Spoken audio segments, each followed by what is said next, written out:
Good morning, Ian. How are you, bud? What's going on? How you guys doing? Doing well. Doing well. Trying to make sense of the carnage from yesterday. What do you think the proper gift if you meet the Pope is, Ian? Football helmet. Do you have to give him a gift? No, you don't have to. No, it's the etiquette though. You got to bring him something. I mean, I don't know. What I would say it'd be like one of those things where, you try to get a gift for someone who has everything. Try to give the Pope something priceless, right? Like maybe like if I'm Pete Alonso or something, like a bat where I used to hit a bunch of home runs with, like something where he couldn't go out and get it at a store. Yeah, the home run derby trophy. No, you should give him feel the like chain, His Holiness that would. spinning chain that he was wearing after he won the home run derby. You should give him that here. No, the home run derby horse trophy that's a good thing because like, I mean, honestly, like, what are you going to do with a stupid trophy anyway? I mean, you're just going to like stare and look at it. Like, might as well give it to the Pope, and then he has it. And then people are like, "Hey, man, where's your trophy?" And you're like, "Sorry, the Pope has it." Yeah, it's a good story. I'd ask the Pope for a couple prayers for the Mets. I think that's what we all really need.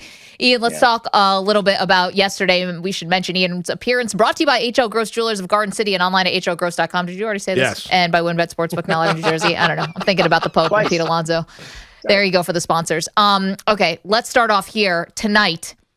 Bucks and Giants. This is obviously a really big one here for the Giants, and I think more pressure on the Giants considering what the Philadelphia Eagles have done the last couple of weeks in climbing up in the standings. If the Eagles finish above the Giants here, I think that is really, really embarrassing for the New York Giants, who are clearly all in on this year despite the injuries.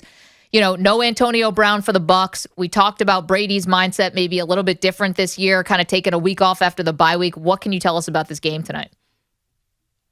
Should be a really good one, first of all. I mean, the Giants are going to be, I wouldn't say completely fully stocked, but I mean, sounds like Saquon probably plays. Sounds like they get a bunch of, they're basically going to be their full team. No Logan Ryan, that hurts. I mean, he's, and it's too bad too. I mean, he's asymptomatic and fully vaccinated, but still COVID and just the timing just doesn't work. So, not only do you lose a captain, but you lose someone who knows Tom Brady really well, who played him in practice for years, who would be instrumental in helping stop him. I mean, that is, I would be something I would think that's something that's pretty significant.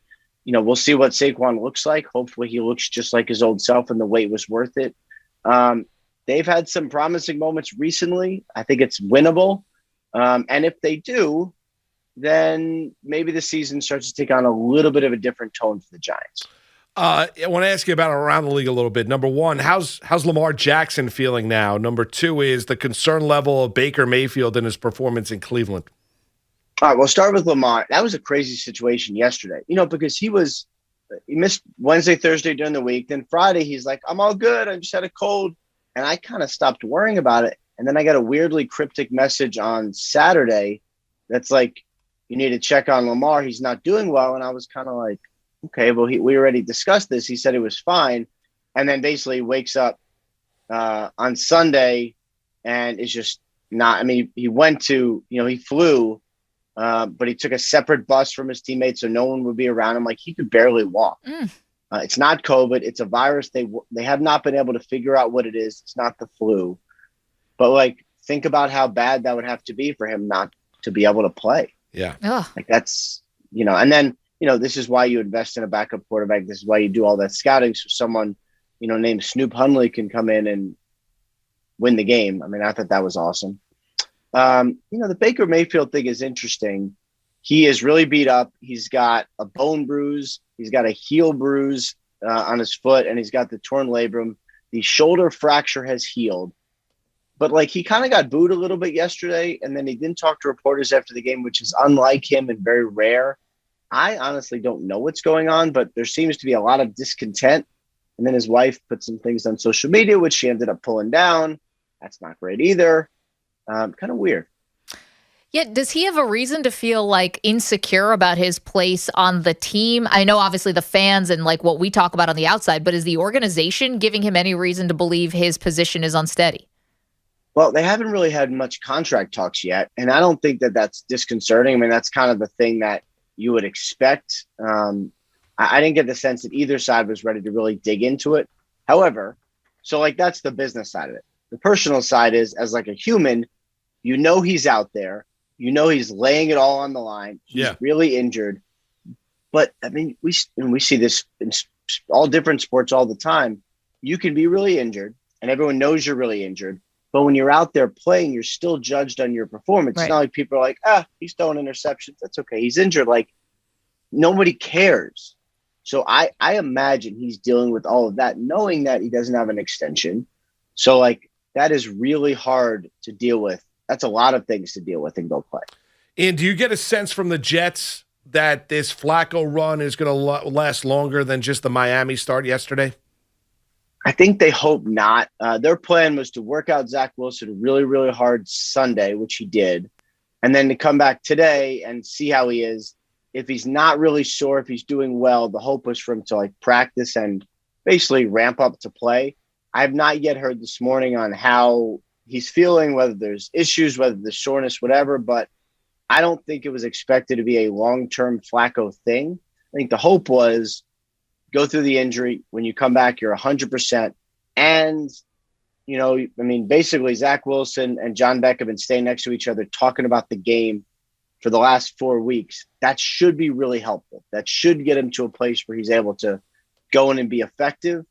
So I would expect him to come back and play this week, pending, you know, soreness and whatever else.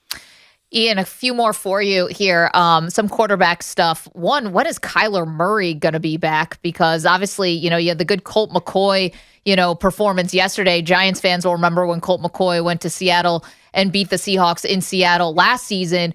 But he and DeAndre Hopkins both out yesterday. And then I got a question about the Saints for you. But what about the Cardinals? So some good news there. I mean, this was a weird one because when he first had the injury, the report was low ankle sprain, probably 1 week, but it was never really 1 week. Like they were all positive and they were like, you know, all doing great. And Kyler, whenever somebody talked to Kyler reporters, he would say, oh yeah, well, you know, it's healing better than I thought, but he never really was close to playing. That was just what's kind of strange. Like there was a lot of positivity, but then you'd go later in the week and I would check on the injury to report on Sunday and they'd be like, oh yeah, he's definitely not playing. So I think 4 weeks, which is what it's going to be after the bye this week, is probably fine. So should be back after the bye, and then DeAndre Hopkins should be back after the bye. But what they did with a backup quarterback, 2-1, they kept themselves in it. Like that is why you spend $4 or $5 million on a backup, because that is so insanely important to your season. Definitely. And then for the Saints, quick turnaround here because they're going to host Buffalo on Thanksgiving, and their quarterback situation is a mess. I mean, Trevor Siemian did not look good yesterday. What options do they have? They don't really have any. You know, I mean, the only one I would have thought of would be Cam Newton, but he's obviously on a different team. You know, they can't trade for Deshaun Watson. They can't trade for, I don't know, anyone. This is just it. I mean, they could do a little more Taysom Hill if they wanted to, but he had a foot injury. So he was active yesterday, but I don't think played at all, if I remember. Didn't either played none or didn't play at all, or didn't play very much. This is just what it is. Now, you know, they had a short turnaround. Hopefully they get Alvin Kamara back. They're missing both tackles. They're missing like 7 starters on offense. So this defense is really good and should be really good. But when the offense is kind of doing nothing, it doesn't, none of it looks good. So you hope they can kind of get things back together, because this should be a good team. This should be a playoff team. Just a matter of getting through their injury stuff. And a couple teams that have kind of taken a downturn. Well, let's focus up in Buffalo. Bills, you know, talk about a statement win. I mean, Taylor, 5 touchdowns, over 200 yards on the ground. Indianapolis, who thought they should have won that playoff game a year ago, up in Buffalo. The statement win, and Reich going crazy with his team after the game and enjoying it. The statement win for Indianapolis with Wentz at quarterback, and now the concern level in Buffalo and what this Bills team is with the expectations coming into the year.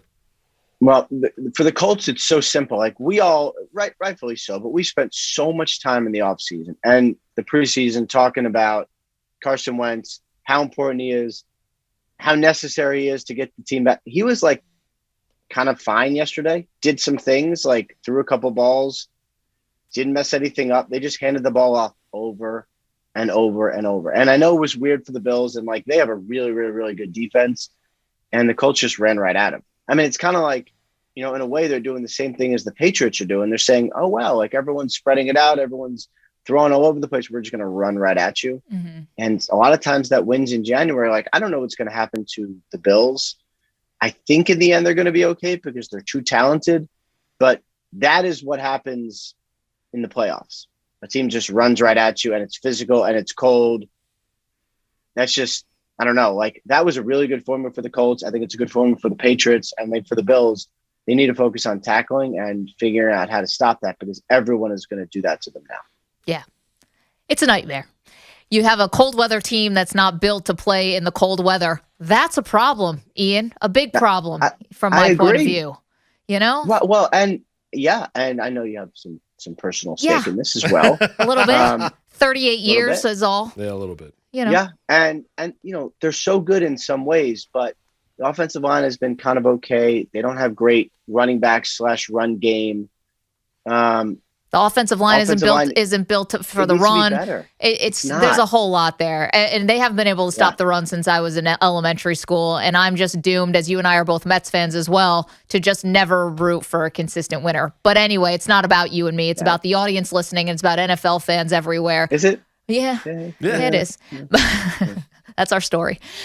The last one I have is about Ben Roethlisberger. So last night, fun game. I mean, crazy game. Was your tweet, this game is drunk and I love it. Yeah, it was a crazy game. But Roethlisberger, I mean, this guy, he's cooked. And he said that he wants to play another year. Like, is there any way the Steelers are going to let that happen? That is one of the hardest things in sports. And I think it's kind of what the Saints dealt with Breeze really the last couple of years. Because, like, you know, as a broadcaster, he's totally fine. As a quarterback, by the end, I think it was time. So my guess is at the end of this, Ben is done. But let's say he wants to play. Like, that's going to be some really hard discussions inside the organization, because at some point you show up and, like, you are not the best quarterback on the team. Now, look at the roster now. He still is the best quarterback. He still gives them the best chance to win. And this week was so weird. Like, he had COVID, was at home, I guess quarantining, but they also talked about how he was, like, doing homeschooling for his kids. I'm not sure how that works, but anyway, they didn't do extra walkthroughs. They didn't do extra meetings. He was on the Zooms, I guess, just showed up and played. Still was good enough, I guess, because they could have won it. But, like, they really might get to a point where they're going to have to, they might have to have a hard conversation with him. But they still, even with him kind of being at the end, and, you know, they still are going to have a chance to be in the playoffs. And once you do, then anything's possible. Hey, Ian, we appreciate it. Enjoy the rest of your Monday. Enjoy the game tonight, and have a happy Thanksgiving, you and your family. All right? All right. You guys have a great Thanksgiving too. Take care.